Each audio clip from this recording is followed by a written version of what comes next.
a $2,000 program, you're spending time serving people and you get a new client, that is what's going to get you closer towards your annual goal. So it's worth any time in front of your ideal client is like time and money well spent. Because you have a potential now to serve them. But if a lot of things that you're doing, you're spending a lot of time editing videos, you spend a lot of time creating. Now, editing and creating videos, that is important, right? You know, you got courses and stuff like that. So I'm not saying that that's not important, but that shouldn't be, and this may be the best way for me to put it, that shouldn't be the first activity on your agenda.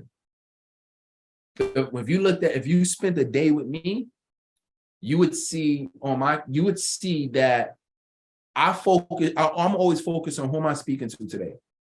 Who am I speaking to this week? How does this person need to be helped or served? What trainings am I doing this week? I'm always focused on, I focus on the other things too as well. Like I just had to connect like my domain. I had to connect like a domain for one of my websites. And so like stuff like that, right? But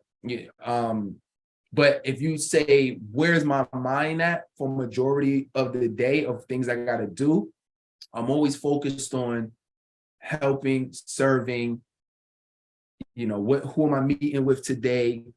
What trainings or webinars that I have today? Okay, I'm doing this for the community today. I'm going live for my Facebook community today. I'm doing this collaboration with this person today. I am doing this on now. You're going to get clients multiple ways. You might say your business model is do public speaking. You might say, I'm going to do speaking engagements every week, and I'm going to speak to my ideal clients, and those public speaking is going to generate me a certain amount of clients. Now, truth be told, you're going to do all of these methods at some point.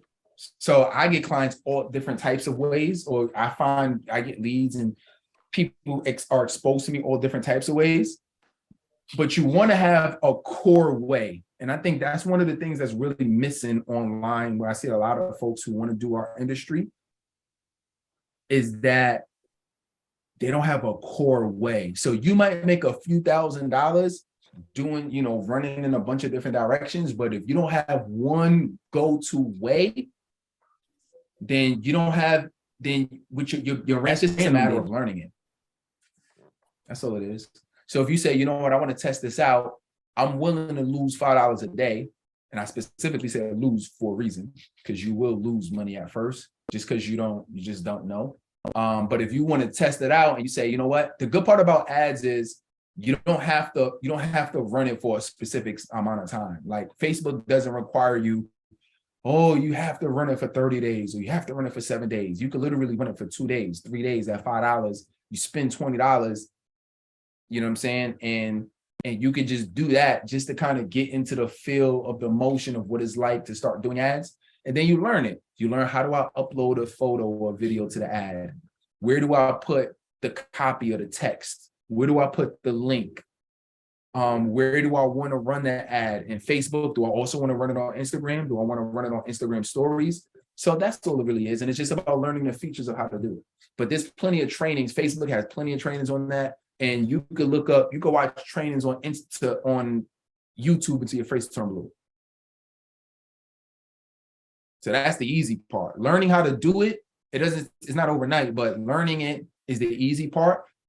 The more challenging part is the strategy that you're using and making it actually effective, so you get an ROI on the money that you're paying on that. So then what you do then that's what you love doing, right? Because there's some people that have difficulty with that. But if you're like, yo, this is what I want to do and I love doing it, let that be a part of your core strategy. Go to at least 1 or 2 meetings a week, right? Try to find.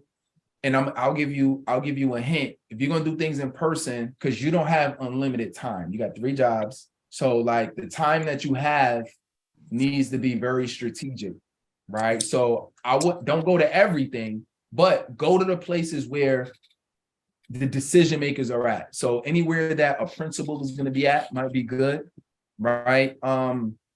And, if it's, they might have, I don't know, they might have certain events that are happening at the schools or whatever, right? But if you can say, I have a pretty good idea that probably some decision makers are going to be here on whoever you're looking to talk to. In your case, a lot of the time, it's the principal, it's the vice principal, are usually the ones that, are paying the money for you to come speak. I would go to anything that's involving that.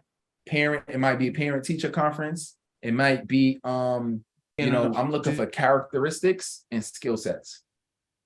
Characteristics and skill sets, right? Soft skills and hard skills. You can also put that down too.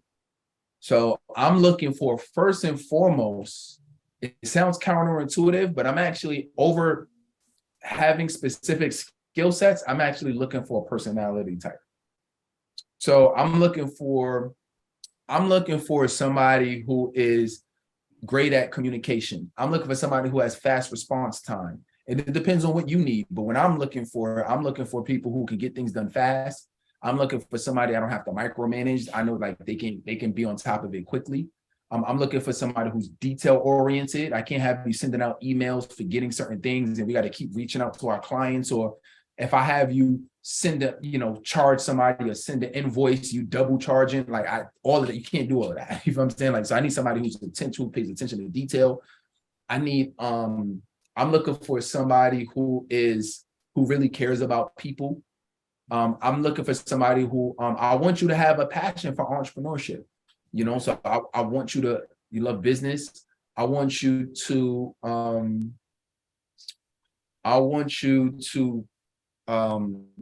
be the type of person that's not afraid to ask questions if you don't understand something. If you have to speak to one of my clients or one of my customers, I want to know that you're not going to say something to turn them off or make them mad. You know what I'm saying? I want somebody who has people skills. So those are just a few, right? So that's what I'm looking for in terms of that. Now, in terms of the actual skills, I want you to have skills too, but skills are those are learnable. Like, you don't know how to use a particular piece of software, that's learnable. You need to learn how to use a certain CRM, or we use Slack. So maybe you never used Slack before, but you used a different team collaboration tool, right? Maybe you use something else, right? You use Zoom, but you didn't use Slack, or you use something, you know what I'm saying? Like, things like that is not a big deal. You may have to do some things on some spreadsheets, like keep track of certain numbers. So I would want you to know how to do reporting, but I'm still gonna have to teach you what report I need and how to do the report, although you may know how to use Google Sheets, so you know how to use Microsoft Excel. You know what I mean? So, but I would basically look for the skill set second. So I would say, whatever you need though. So you might need video editing, right? Because my virtual assistant, she's literally like the jack of all trades. She knows how to do video editing. She does some of my graphics. She does like my emails. She know how to send out mass emails. She deals with like the different softwares and system, to keep track of and manage our clientele. She does payments. she does like anything, right? So, but that's who I was looking for. So, and then I had to train her a lot too. So she didn't necessarily come in the game like that. But that's what I'm looking for: characteristics and then skill sets. Yeah, if their values don't match, that's automatic now. Your values need to match. Their morals need to match. Their principles need to match. You need to have somebody that's part of your organization and start thinking about yourself as, I have an organization. Start thinking about yourself as, I have a company, because you do have a company, right? It's a company, regardless of whether it's an LLC or not yet. You have a company. So you have to think about it as the CEO of this company. Right. And does this person match the culture fit? Does this person match the value? Because if they're not, you're going to feel uncomfortable and be frustrated, and they're going to be feeling uncomfortable. I need to bring somebody in who's fast paced, because I don't need you getting frustrated when we need to get things done quickly. I don't need you to get frustrated about short deadlines. I don't need you to get frustrated like, yo, can you do this? Can we have this by later today? Can you have this by tomorrow? I don't need you to get frustrated because you got to go back and do something 5 times because you keep missing details. You feel what I'm saying? So I want to bring in somebody like that already and who understands it and have those values, and a plus is have those skill sets, and it just makes life lighter. I want you to wake up every day excited. Wake up every day ready. Wake up every day like, I'm going to get it, be juiced. I was watching a training with Tony Robbins the other day. Somebody was like, because he was like, yeah, I got this. And, you know, he was saying that I'm running all of these type of companies. And I think he has something like 30 companies he's like running. And he was like saying all these different things. And somebody was like, yo, you don't get like tired or stressed out? He's like, no, because he said, one is because I'm organized. He said, but two, because I'm juiced. He said, you don't get tired when you're doing things that you love. He said you could do more of it because it energizes you. If you're doing something and it's draining you, you're not gonna be able to do it for long. But if you're doing things where you're excited, you're looking forward to it, right? Like even trainers like these, like you look forward to learning because this is working on the business, right? And then you get off of here and you start working in the business and you start doing things and making things happen. But that's what it's about. You know what I mean? So stay juiced, stay pumped doing this, stay excited doing it.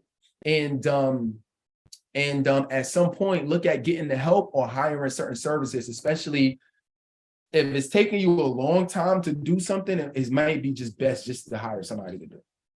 You know what I mean? Because it's your time and your effort will be better utilized somewhere else instead of taking a long time trying to figure out how to do certain things. All right, unless it's a necessity. But even if somebody does it for you, you can always ask them to show you how they did it. So you know how to do it, God forbid, if you ever got to do it.